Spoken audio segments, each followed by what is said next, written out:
Así inicia Es Noticia en Profundidad. Qué placer acompañarles. Soy Tatiana Pérez y les saludo desde nuestra sede central en Caracas, en Venezuela. A partir de este momento, en la próxima hora, tenemos 3 temas que son noticia. Aquí están en titulares. Es noticia Ecuador entre metas de vacunación, una profunda crisis económica y carcelaria se cumplen este martes los primeros 100 días del gobierno del banquero Guillermo Lasso. Hacemos un balance de estos primeros meses con su plan de más mundo en Ecuador y más Ecuador en el mundo, que suena a la vieja fórmula de los tratados de libre comercio, los TLC. En Noticia Venezuela, la denominada plataforma unitaria, conformada por el sector más radical de la oposición, participará en las elecciones de noviembre próximo, tras recibir el visto bueno de Estados Unidos, Canadá y la Unión Europea. Así reza en un comunicado. El anuncio es aplaudido por el presidente Nicolás Maduro y es una consecuencia del diálogo que se adelanta en México. Lo analizamos.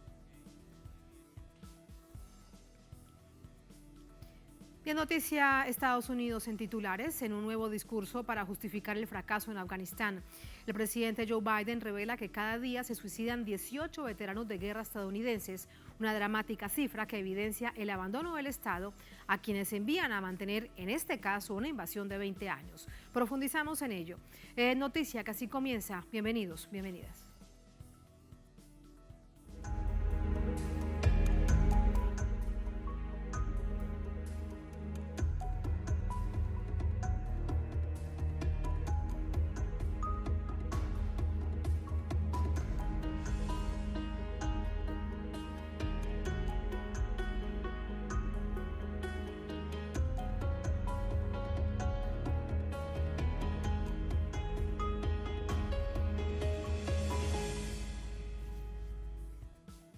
En noticia, Ecuador se cumplen 100 días de gestión del gobierno del presidente Guillermo Lasso y temas como seguridad, educación y economía siguen generando rechazo en diferentes sectores del país. Denise Herrera con los detalles desde Quito, la capital.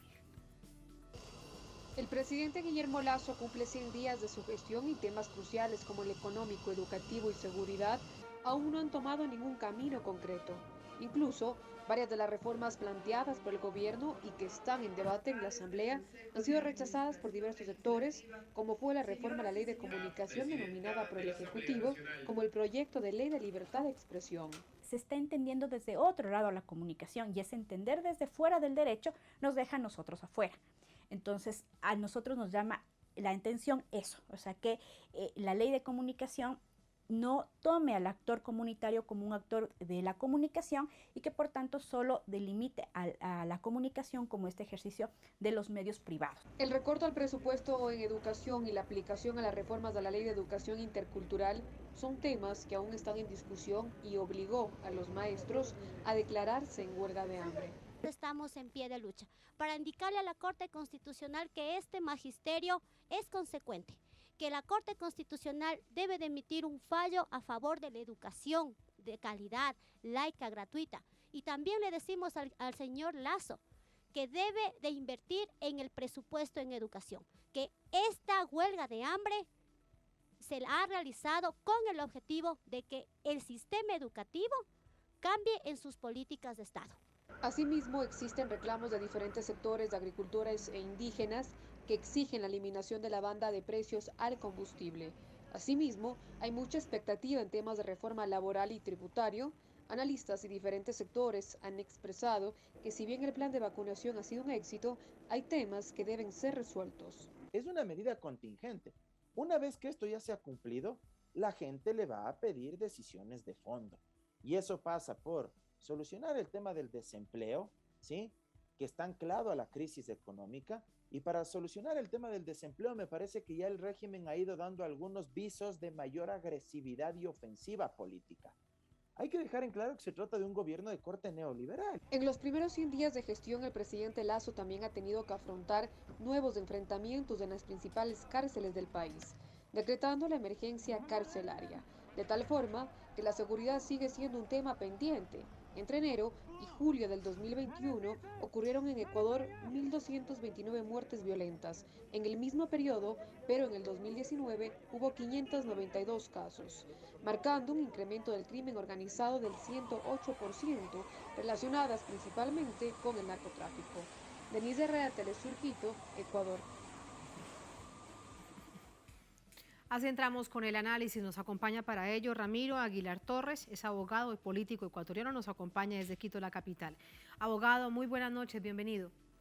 Hola Tatiana, una buena noche, un saludo muy cordial a toda nuestra audiencia. Muchísimas gracias. Para usted, ¿qué han significado los primeros 100 días del gobierno de Guillermo Lasso? Yo creo que hay que diferenciar un poco la expectativa primaria que tenía el pueblo ecuatoriano, que era el tema de la vacunación, porque en el gobierno de Moreno eso fue un completo desastre, es decir, un gobierno criminal. Y el plan de vacunación al gobierno de Lasso le está funcionando con orden. La mayoría de la población en edad de vacunarse ha recibido ya las 2 dosis, de tal forma que el plan de vacunación funciona bien. Lo que no funciona bien es lo que debería ser complementario al plan de vacunación, y es la salud pública. Y en eso el gobierno de Lasso lo ha hecho también en el momento en el que presenta la proforma presupuestaria para el ejercicio económico del año próximo, insiste en recortar recursos estatales para la prestación de servicios públicos, entre ellos la salud pública, la educación, la seguridad, etcétera. Entonces, en ese plano, diría yo, funciona la vacunación, pero no funciona lo que debe complementar la vacunación, que es el sistema de salud. Es decir, estamos vacunados, pero no podemos enfermarnos o complicarnos, porque entonces no tenemos un sistema de salud pública que funcione. Y en el resto, es decir, en el tema económico y en el tema político, digamos que es un gobierno que se ha mantenido inactivo, azorado, diría yo, por la gravedad de la crisis. Lasso es un hombre que fue 10 años candidato y se preparó mentalmente para ser candidato, pero que no deja de ser candidato, no asume su responsabilidad de presidente, no baja al territorio, no ejecuta la política pública. En otras palabras, quiso ser presidente, ahora que lo es, no sabe qué hacer ni con quién hacerlo. Unas de cal y otras de arena. En particular se lo pregunto por el tema de salud, que resulta fundamental, que vimos durante un año 2020 un verdadero drama. Cuando hablamos que debe funcionar un sistema de salud pública, eso implicaría una profunda reforma a todo el país en el sistema de salud pública. ¿Se plantea de esa manera o qué se dice al respecto? La salud pública necesita infraestructura, necesita personal y necesita insumos. Y los 3 rubros necesitan recursos para ser financiados. El problema del gobierno de Lasso es que no hay inversión en infraestructura, no tenemos inversión en infraestructura desde hace más de 4 años. No existe la vocación de incrementar el personal, pagar mejores salarios del personal médico, que ha dado es la primera línea de combate, no solamente en la pandemia, sino en el tema de la salud de los ciudadanos. Y tercero, el tema de los insumos, es decir, de las medicinas. Solo para que te hagas una idea, en este momento en el país, los hospitales públicos no tienen medicina, y si te rompes un brazo o necesitas hospitalización, te mandan a comprar los medicamentos.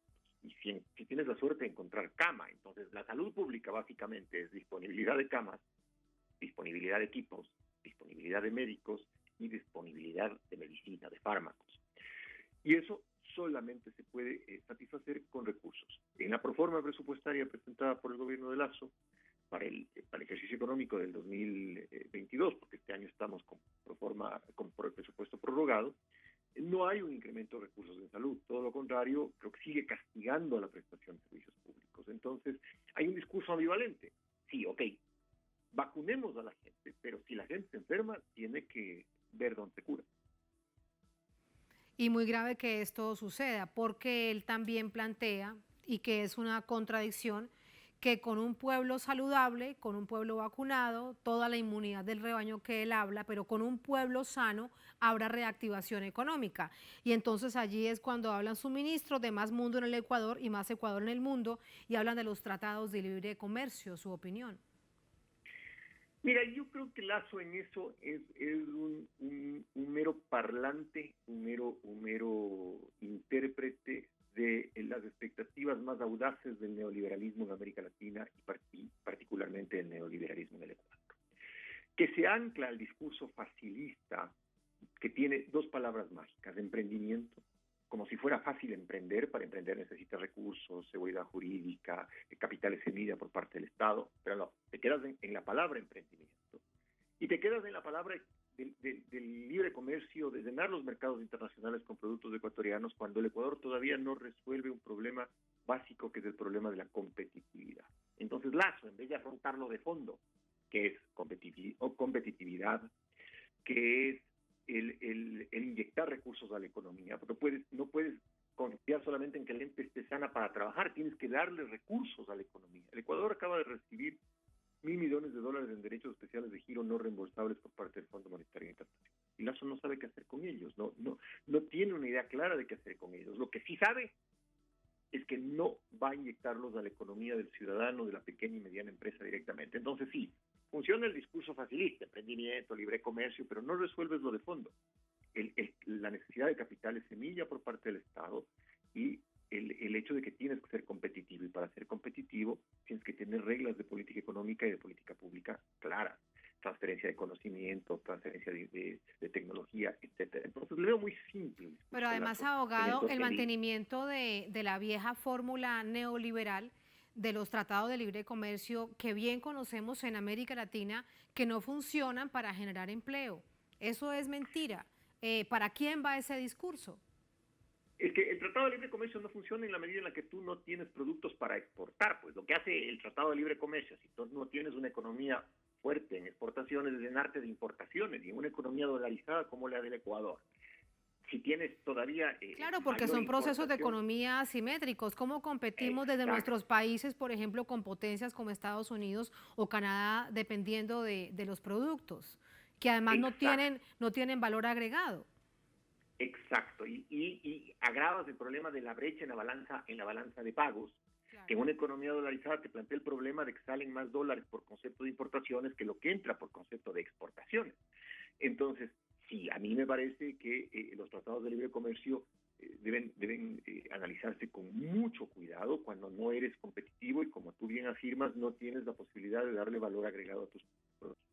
Sí, de hecho, fíjese que el ministro de Producción decía ayer que se habían aprobado más de $500 millones, $500 millones en contratos de inversión para generar más de 2.000 plazas de trabajo, que se suman a otros 250 millones en las últimas semanas.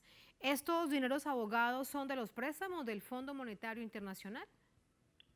Me imagino que sí, y perdóname que use la palabra imaginar, porque en el Ecuador no tienes claro o no hay una transparencia directa de parte del gobierno de cómo usas, sobre todo, estos $1.000 millones en derechos especiales de giro.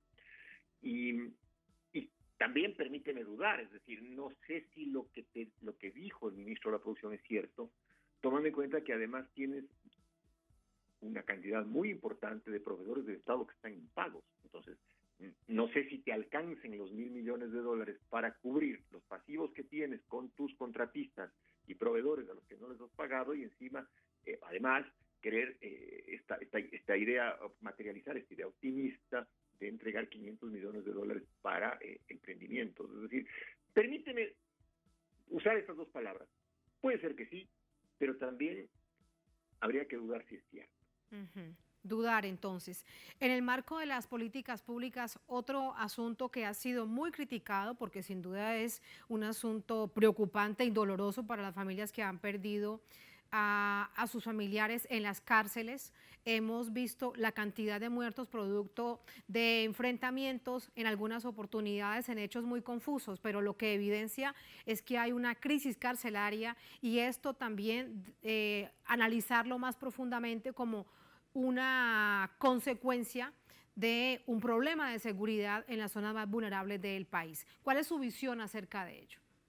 Tatiana, más que un problema de seguridad, y lo acaba de cerrar Denise Herrera, tu corresponsal en Quito, casi al final, es el tema de la incidencia del narcotráfico en la seguridad y en la política ecuatoriana. Mi opinión es que cada vez más rápido, de manera más acelerada, estamos convirtiéndonos en un narcoestado muy al estilo de los peores años del gobierno de Felipe Calderón en México. Es la incidencia del narcotráfico lo que te da inseguridad en las cárceles, violencia en las cárceles, porque hay bandas que se están disputando las cárceles y el Estado no tiene control de las cárceles. Y si el Estado no tiene control de las cárceles, no tiene control de las calles. Es rutinario en el Ecuador, sobre todo en la provincia de Manabí, que todas las semanas tienes actos de sicariato, tienes decomiso de droga, tienes avionetas. Entonces, yo creo que deberíamos invertir el sentido de la frase. Yo creo que la incidencia enorme del narcotráfico en el Ecuador está derivando en un muy serio problema de seguridad. ¿Esto quiere decir que hay redes estructuradas de narcotráfico en el país? ¿O de qué manera están establecidas esas redes de narcotráfico en el Ecuador? Se lo pregunto de otra manera. Bueno, yo creo que hay carteles de la droga mexicanos que están operando en el Ecuador y además es parte de un tema que se ha discutido y se ha analizado en el Ecuador, pero no se ha tomado la decisión de enfrentar el narcotráfico con institucionalidad. Se está manejando un discurso muy simplón, el discurso simplón de que porque hay una tabla de consumo, que no es otra cosa sino la cantidad de droga que un consumidor puede tener en su poder para ser considerado enfermo, adicto y no traficante. Ese discurso simplón, y te digo por qué es simplón, porque se atribuye al gobierno del expresidente Correa el haber facilitado el narcotráfico por la tabla de consumo y las posesiones personales, termina distrayendo lo de fondo. Y lo de fondo es la penetración de los carteles de la droga mexicanos en el Ecuador, que han liberado espacio aéreo, están disputándose ahora unos cerros en la provincia de Manabí para el establecimiento de radares por parte de los militares, y todos sabemos cuál es el efecto de la intervención de los militares en el narcotráfico. Es cuestión de ver simplemente el escenario de la Marina mexicana en el gobierno de Felipe Calderón. Carteles de la droga que intervienen en el Ecuador, que penetran justicia, penetran policía y desde luego penetran política. Y todo esto entonces, de acuerdo a lo que usted nos dice, es también una disputa por las redes de narcotráfico para exportar la droga, para sacarla por el Pacífico. Correcto. Y esos carteles están involucrados, carteles mexicanos y también carteles ecuatorianos. A ver, sería digamos que en la estructura del crimen organizado muy apresurado hablar de carteles ecuatorianos. Yo creo que el Ecuador es un país de tránsito de la droga, es un país que está ahora generando problemas de tener sus playas y sus calas de pescadores como sitios a partir de donde sale la droga en lanchas rápidas, en zonas de la costa y del litoral hay pistas de aterrizaje. Entonces me parece a mí que más bien el crimen organizado ecuatoriano está dándole la logística a los grandes carteles mexicanos por el volumen de la droga y además porque la droga no se produce necesariamente en el Ecuador, es droga que se produce en Colombia, que se produce en Perú, que se produce en Bolivia. Es un panorama muy complejo que usted nos ayuda a entender, abogado. Muchísimas gracias por ello. Muy buenas noches. Una buena noche y un saludo a todos. Muchas gracias. Así nos vamos a la primera pausa en esta emisión de Es Noticia. Al volver, Es Noticia Venezuela, la denominada plataforma unitaria conformada por el sector más radical de la oposición, participará en las elecciones de noviembre próximo tras recibir el visto bueno de Estados Unidos, Canadá y la Unión Europea, de acuerdo a un comunicado que han emitido. El anuncio es aplaudido por el presidente Nicolás Maduro y es una consecuencia, es producto del diálogo que se adelanta en México. Es un escenario que analizamos al volver en Es Noticia.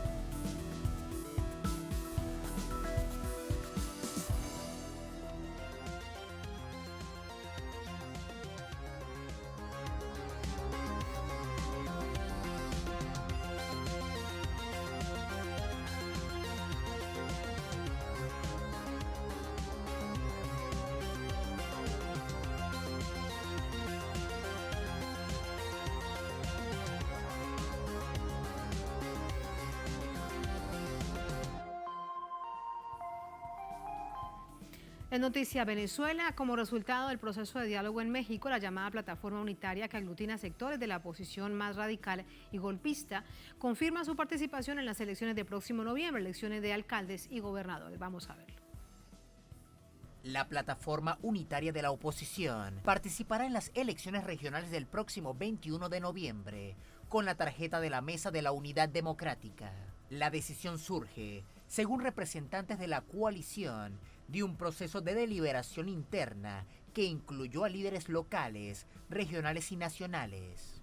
Además, confirmaron que es una consecuencia del proceso de diálogo que se desarrolla en México entre sectores de esta oposición y el gobierno. Destacamos que esta decisión complementa los esfuerzos que se adelantan en México y apuntan a una solución pacífica y negociada. El secretario nacional de Acción Democrática, Henry Ramos Ayub, reconoció que el camino electoral es la vía correcta y además de participar, asumirán la tarea de convocar a la población a votar. Entendemos que será un terreno de lucha útil para fortalecer a la ciudadanía e impulsar la verdadera solución a esta grave crisis de nuestro país. Unas elecciones presidenciales y legislativas libres. Nos organizaremos, nos movilizaremos y nos fortaleceremos en unidad. El presidente Nicolás Maduro celebró esta decisión y los avances del diálogo. Hemos construido un diálogo nacional inclusivo en pro de la estabilidad y la paz.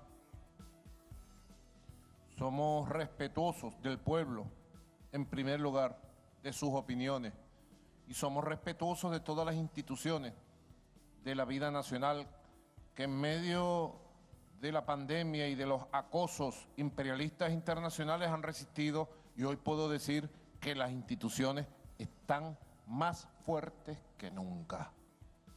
Puedo decir que hemos traído al campo electoral a toda la oposición venezolana. Además de avanzar en la vía democrática, el presidente informó que presentarán en México una petitoria destinada a la recuperación económica del país, que incluye la exigencia del fin de las acciones coercitivas sobre la estatal petrolera y la liberación de los activos venezolanos. El próximo encuentro entre gobierno y oposición en la nación azteca será el viernes 3 de septiembre. Más información a esta hora con nuestra corresponsal aquí en Caracas, Madeleine García. Hola Made, muy buenas noches. Pues vemos hoy en dos hechos al mismo tiempo. De un lado, el encuentro del presidente Maduro con el gran polo patriótico de cara al proceso electoral y al mismo tiempo prácticamente ese anuncio que hace este sector de la extrema derecha de postularse a las elecciones de noviembre próximo. Así que quiero preguntarte acerca de este escenario y cómo avanza en medio de todo ello. Algo que resulta fundamental es la agenda del CNE. Hola Tatiana, muy buenas noches. Y vaya cuál oposición radical, nada más y nada menos que la que ha convocado durante años a golpes de Estado, a las llamadas guarimbas que han dejado cientos de muertos acá en este país y también heridos, que intentó un magnicidio en grado de frustración, luego, bueno, un supuesto gobierno interino que no existe, intentos de invasión, intentos, bueno, de todo tipo para llegar por la vía violenta y antidemocrática al poder. Un sector de esta oposición, Tatiana, se alejó de ese camino, se distanció de ese camino violento y es el que ha estado con el gobierno de Venezuela allanando la vía para elecciones en conjunto con el gobierno nacional, y este otro sector era el que se resistía a esta vía democrática. Dicen el otro sector que se distanció de este porque era una manera de hacer dinero o de convertir la conspiración en un gran negocio. De esa oposición es la que habló hoy el presidente Nicolás Maduro y lo felicitó por irse o por retomar esta vía democrática, y le dijo a Henry Ramos Ayub, bueno, Henry Ramos Ayub, lo logramos que se volviera nuevamente a este camino democrático, después de haber dicho el presidente Nicolás Maduro y dar los detalles de cuál oposición era. Esa precisamente la oposición violenta, antidemocrática, de golpes de Estado, de guarimbas. Y luego de esto dijo, bueno, eso es lo que hay en Venezuela, y con esto es lo que nos hemos sentado en México y lo logramos. Henry Ramos Ayub, una frase, Tatiana, que quedará además para la historia célebre porque le está diciendo a este contrincante, a estos que han apoyado este camino, bueno, lo hemos hecho para retomar entonces así la democracia. Dijo además el presidente Nicolás Maduro que se sentará en una silla con cotufa, en un palco para poder observar ese día, el 21 de noviembre, cuando salga Juan Guaidó a votar, porque esto sería la derrota, en este caso de Estados Unidos. Recordemos que Juan Guaidó fue el elegido por Estados Unidos para este supuesto gobierno sombra, que lo que ha hecho precisamente es robar activos de Venezuela como Citgo, como monómeros y como el oro que se encuentra en Londres. Y por eso el presidente Nicolás Maduro dijo hoy que irá con un petitorio de exigencias a esa mesa de diálogo que se reanuda nuevamente o que se retoma estas conversaciones dentro de 3 días, del 3 al 6 de septiembre en México, y desde allí dirá, bueno, con este anuncio de la oposición radical se ha reconocido así a la Asamblea Nacional, es decir, al Parlamento y al Consejo Nacional Electoral, que es producto precisamente del diálogo. ¿Con quién? Con ese otro sector de la oposición, en donde en el año 2018 hubo elecciones presidenciales, participaron en esas elecciones presidenciales, luego estuvieron construyendo el camino para las elecciones parlamentarias, se llevó a cabo las elecciones parlamentarias, hay una nueva Asamblea Nacional de mayoría, sí, revolucionaria, y de minoría opositora, pero esa minoría opositora, el peso de su voz es importante dentro de la Asamblea Nacional porque es la convivencia en medio de las diferencias, entre todos se llegan a convenios, a consensos, y uno de esos consensos precisamente son las nuevas autoridades del Poder Electoral, que es importantísimo, Tatiana, y no es un detalle menor, porque precisamente esas autoridades tenían tiempo que no eran elegidas por la Asamblea Nacional, que es el órgano natural para hacerlo, porque precisamente como durante 5 años el Parlamento fue de mayoría opositora, nunca se ponían de acuerdo, formaba parte de esos traspiés para no permitir que se institucionalizara así el país, y precisamente era el Tribunal Supremo de Justicia el que tuvo que decidir por la Asamblea Nacional. Y en esta oportunidad hay un Consejo Nacional Electoral, un poder electoral elegido precisamente por consenso desde la Asamblea Nacional. Por cierto, que allí hay 2 representantes de esa oposición radical. Es decir, que es falso cuando ellos dicen, por ejemplo, hoy, además de esa rueda de prensa, Tatiana, donde anunciaron que iban a participar y le comunicaban a la comunidad nacional e internacional su postura para poder ir a las elecciones regionales, además con el visto bueno de Estados Unidos y la comunidad internacional. Eso fue lo que dijo en Ramos de Luz, es decir, tienen la venia de Estados Unidos para hacerlo. Ellos en este comunicado dijeron lo siguiente, que sabemos que estos comicios no serán unas elecciones justas ni convencionales. ¿De qué elecciones justas y convencionales están hablando si precisamente dentro del Poder Electoral están 2 fichas de esta oposición radical? Entonces, todo esto forma parte de la narrativa que ellos mantienen y siguen construyendo de cara a esa comunidad internacional, que lo siguen viendo a ellos como si fuera la única oposición en Venezuela, cuando hay diferentes oposiciones en el país, y eso precisamente dijo hoy el presidente Nicolás Maduro. Voy a ver con alegría cuando salga Enrique Capriles a hacer campañas, Henry Ramos Alú a hacer campañas, cuando salgan todos a hacer campañas, porque son las diferentes oposiciones volviendo a el camino democrático. Tatiana, así las cosas aquí en Venezuela. Mientras tanto, avanza el cronograma electoral. En el día de mañana cierran la fecha para las postulaciones precisamente a estas elecciones regionales, que por cierto fueron ampliadas durante 3 días, porque el domingo iba a cerrar este proceso, pero a petición de la oposición se extendió por 3 días más, y ese plazo concluye el día de mañana. Así que así las cosas, esta es la verdad de lo que ocurre acá en Venezuela, pero sobre todo una verdad contada con la rigurosidad de los hechos, Tatiana, que se están desarrollando aquí en este país. Todo esto es muy importante, muy interesante, además verlo en su conjunto en medio de la incoherencia política de este sector de la oposición, Qué bueno, como un asunto sin duda positivo por la tranquilidad del país, que de hecho solo resaltaba Madeleine, el presidente Nicolás Maduro, hay tranquilidad en la nación. Gracias, Madeleine, muy buenas noches. Muy buenas noches. Vamos a entrar con el análisis. Para ello nos acompaña Gustavo Villapol, es analista, comunicador, director del portal de noticias 4F Digital, nos acompaña desde aquí, desde Caracas. Gustavo, bienvenido, ¿cómo estás? Muy buenas noches.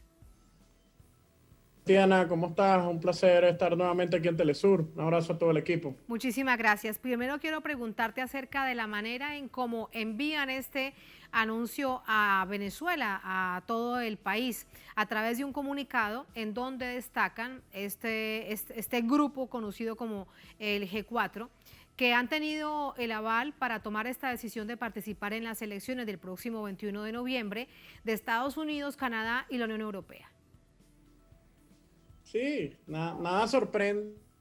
Creo que hace más sincero de lo que han sido en momentos anteriores. Yo creo que decir que ya le dieron permiso desde Canadá, Estados Unidos y Europa, bueno, es parte de lo que este grupo de la oposición ha sido en los últimos 20 años. Y como bien lo decía Maele, y tú lo comentabas también en el programa, por más que ellos develen que detrás de ellos está Estados Unidos, Canadá, y Europa, bueno, sin lugar a dudas es un momento de celebración para el pueblo venezolano, porque el pueblo venezolano se ha ganado la paz, como aquella famosa frase de Winston Churchill, con sangre, sudor y lágrimas. Ha sido un esfuerzo en los últimos 7 años para que, bueno, este sector que ha cometido actos terroristas, que ha sido ultra radical en sus posiciones y que ha estado de brazo a veces hasta armado de esos países y de esa Europa que tú muy bien nos comentabas, bueno, hoy al fin se siente y decida participar, se meta por el carril de los procesos electorales. Yo creo que es un punto a favor para la política de diálogo y paz que lleva adelante el presidente Nicolás Maduro, que creo que es el primero que debe ser reconocido en este largo trecho que hemos sucedido el pueblo venezolano, y segundo también es una victoria para la resistencia del pueblo venezolano, que ha soportado lo que ya bien saben todos los usuarios y usuarias de Telesur y lo que sabemos los venezolanos y venezolanas, que, bueno, golpes de Estado, asedios, persecuciones. Telesur ha estado siempre al frente de la información de todos estos hechos, y ese pueblo que ha resistido con tanto... ¿Y crees que realmente dejará todo ese intento de acciones golpistas? Yo creo que ellos siempre se van a mantener con un pie en un lado y un pie en el otro, lo que no significa que esto sea para celebrar. De hecho, parte de su comunicado, ustedes lo expresaban, hablaba de que, bueno, no vamos a unas elecciones que son transparentes, sabemos que no están todas las condiciones dadas. Aunque siempre dejan como en el tintero un poquito de tinta, por caso no le sale la estrategia bien y pierden las elecciones.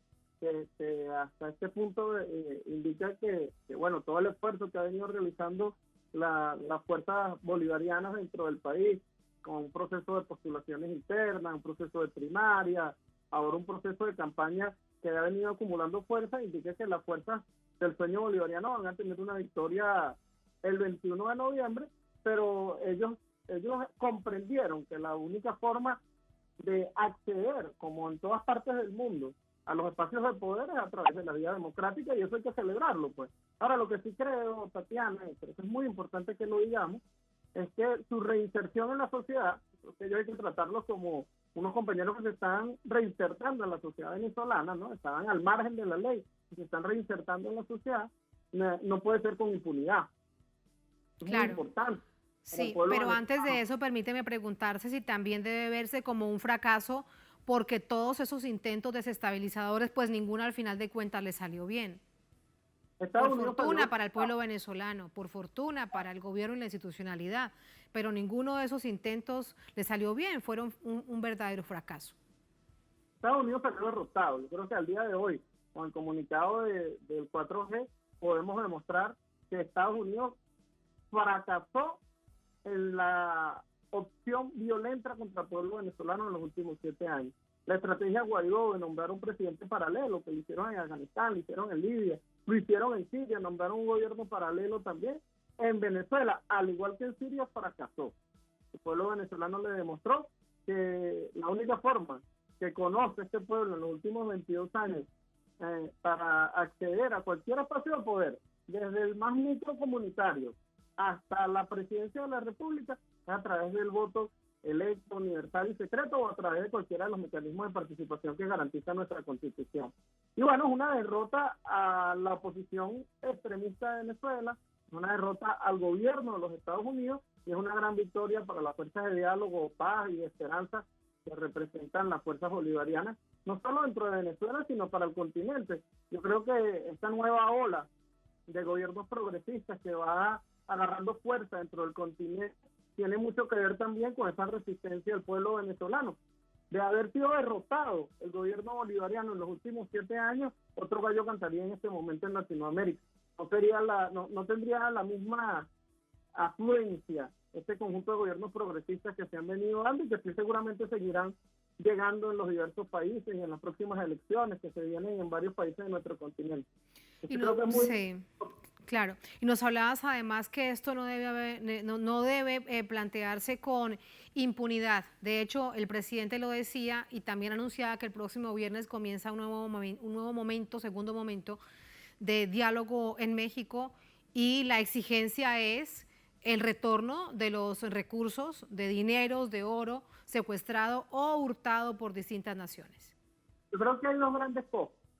Creo que primero que nada son esas exigencias que hace la parte de las fuerzas bolivarianas en la mesa de diálogo, es que si estas personas están incorporándose a un proceso electoral, están reconociendo al Estado-Nación, están reconociendo al gobierno del presidente Nicolás Maduro al incorporarse en elecciones, dígase de Primero Justicia, Acción Democrática, Voluntad Popular, que son estos partidos que hacen vida en esta oposición extremista.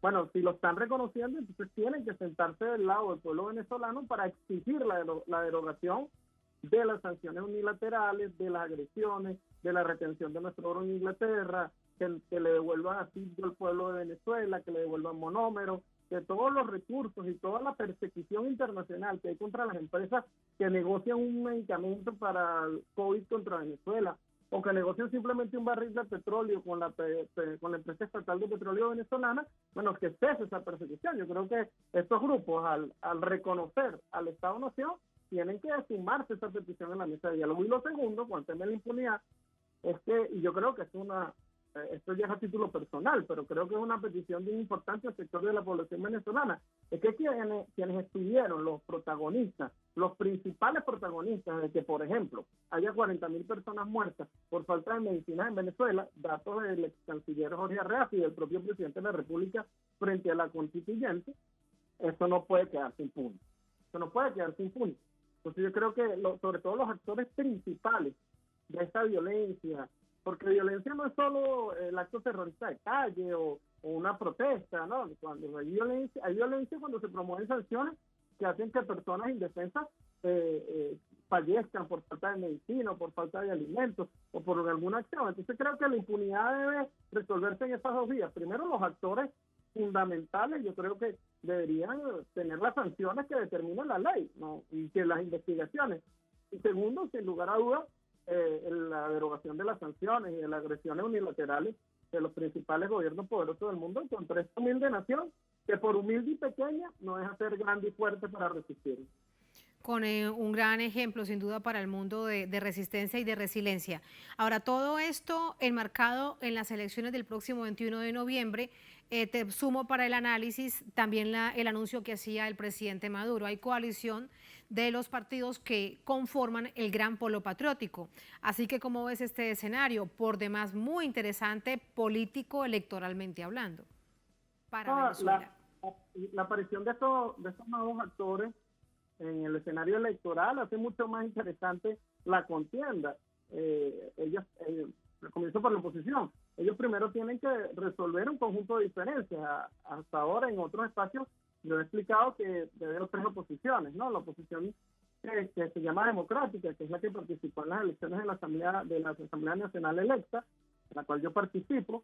La oposición tambaleante, ¿no? O la guadinosa, como decimos aquí en Venezuela, ¿no? Que tiene un pie en todas las opciones, en todas las formas de lucha, un pie en la democracia, un pie en la violencia. Y esta oposición que hoy gracias a los dioses, a Dios o a quien ustedes consideren, se incorpora al proceso democrático.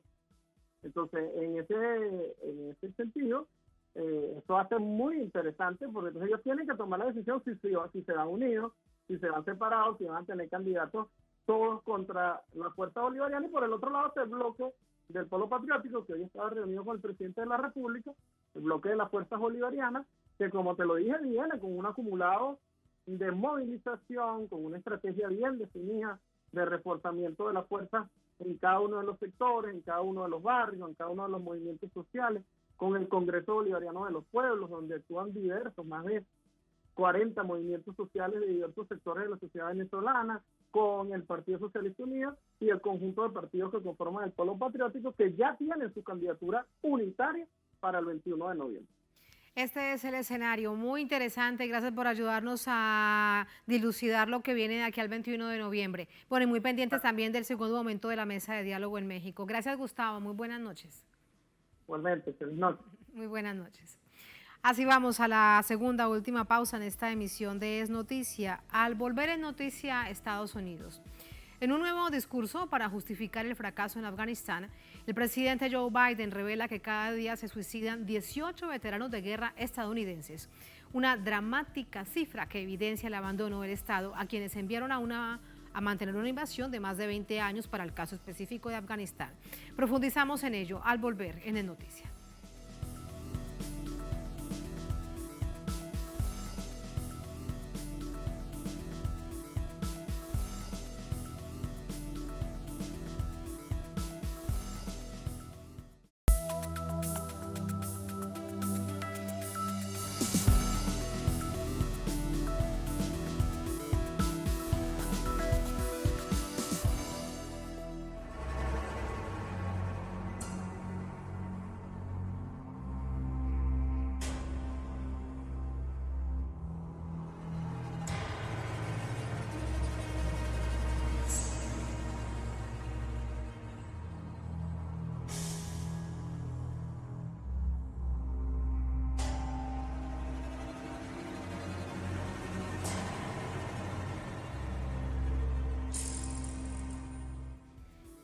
En noticia, Estados Unidos. El presidente Joe Biden reconoce que cada día se suicidan 18 veteranos de guerra, lo que incluye a los que participaron en Afganistán. Además afirma que se han gastado más de $2 billones en una guerra que ha devastado a una nación extranjera y afecta al propio pueblo con traumas y muertes innecesarias.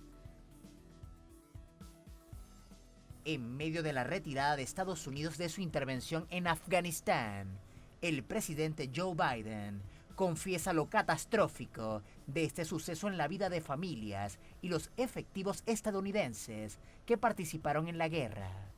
Trágicamente, los vemos en las estadísticas que deben hacer que la gente comprenda que no existe una cosa como una guerra de bajo costo o bajo riesgo.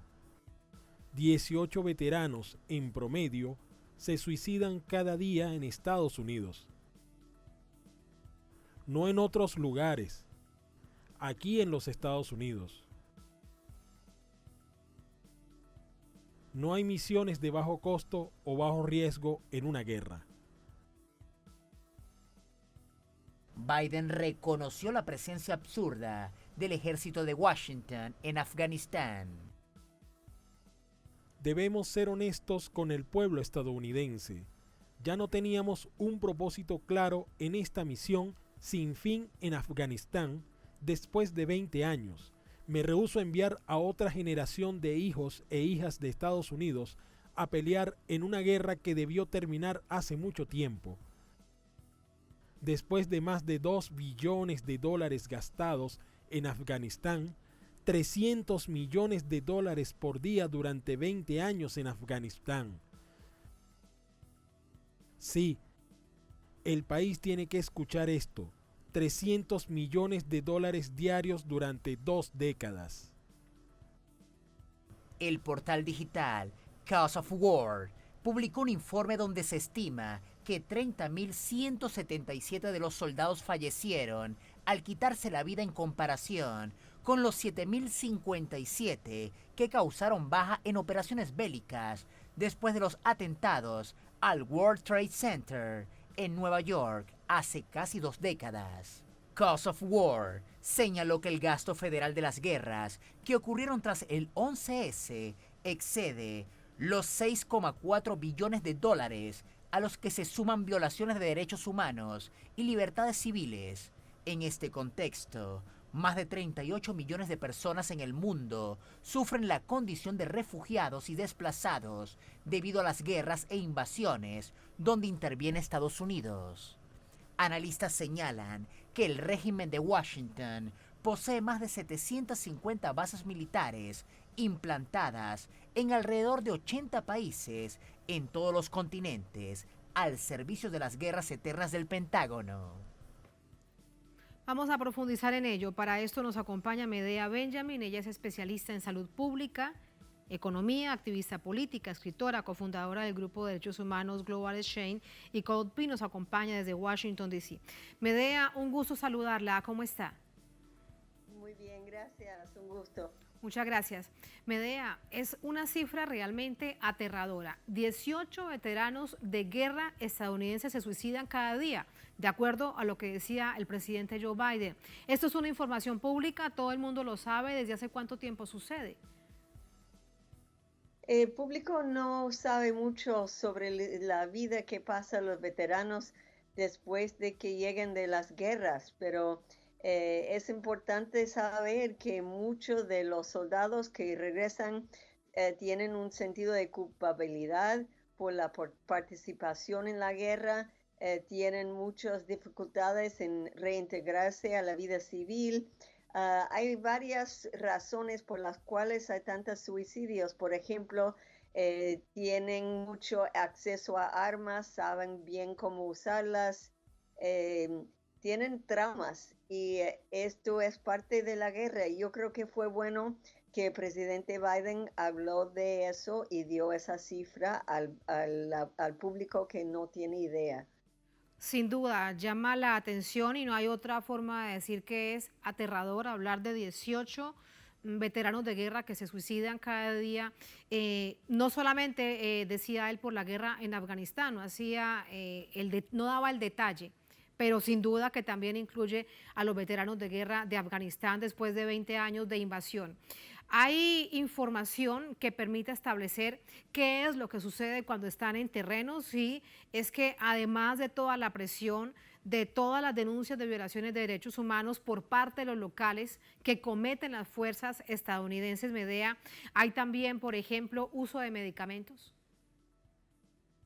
Sí, claro, y es importante saber que los suicidios no son solo soldados que han estado en sitios como Afganistán y Irak, sino también los que quedan en los Estados Unidos y son los que operan los drones y matan a gente muy lejos, pero no ponen sus propias vidas en riesgo.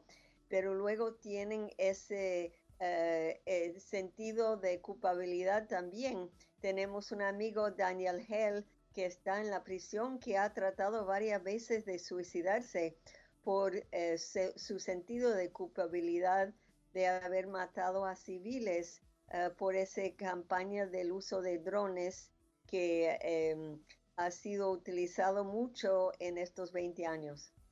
Y eso es lo que el presidente Biden propone como estrategia militar. Lo dijo en el discurso pasado y lo dijo de nuevo hoy en esta campaña y esa estrategia para ir en contra del autodenominado Estado Islámico, como se le conoce ahora, ISIS-K.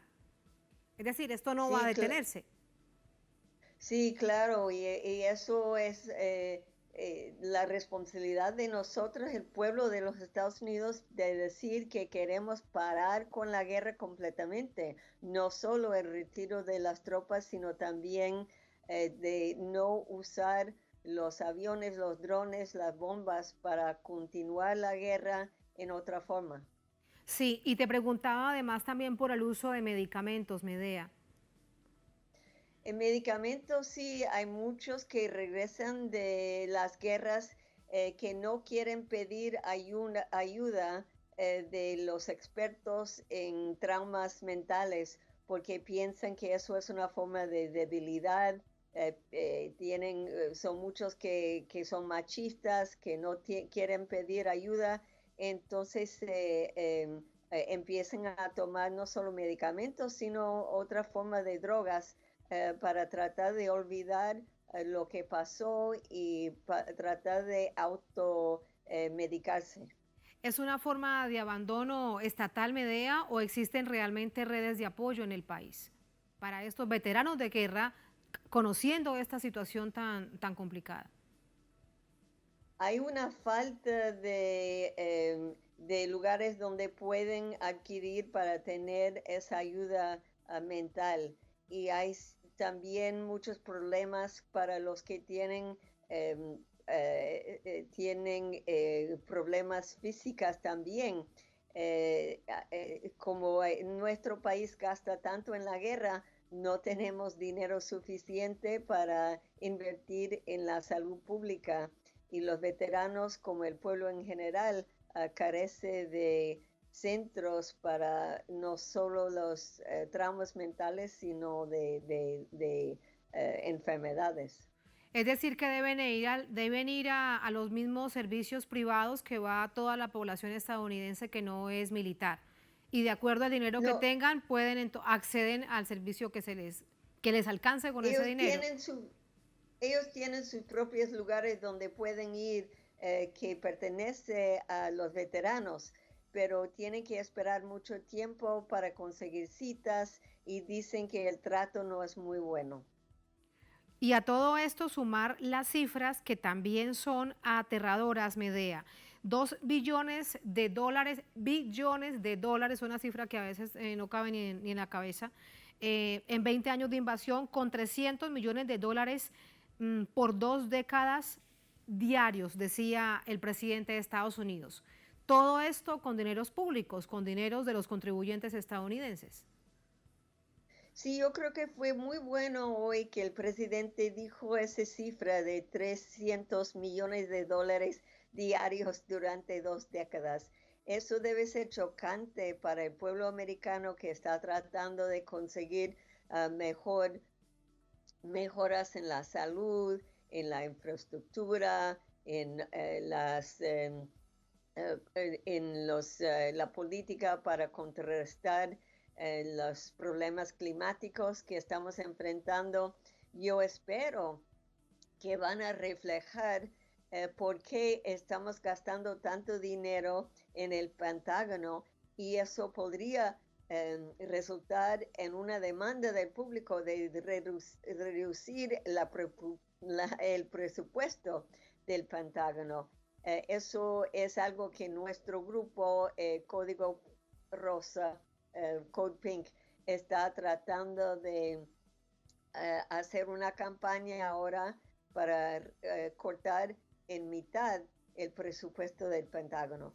Por último, Medea, es la sinceridad en este discurso que sin duda llama la atención, porque no suele ser así, pero no exculpa al gobierno y como Estado de Estados Unidos de una invasión en la que no solamente murieron todos estos estadounidenses, sino también millones y millones de afganos. Sí, eso es increíble que ni el presidente ni los generales hablan de las vidas de los afganos. Hablan solamente de la vida de los soldados americanos. Nunca dicen que sentimos culpabilidad para los civiles en Afganistán que se han muerto, y estamos siempre tratando de educar a la gente que tenemos que sentir el mismo dolor para el muerte de un americano que la muerte de una persona de Afganistán. Si seguimos minimizando, deshumanizando a la gente en otros países, vamos a seguir haciendo guerras. Tenemos que dejar ese tipo de racismo y valorar la vida de todas las personas. Para que no se repita la historia. Muchísimas gracias, Medea, por el análisis. Buenas noches. Buenas noches, gracias. Muy buenas noches. A ustedes gracias por habernos acompañado. Ponemos punto final a esta emisión de noticias. Será hasta mañana. Sigan con nosotros.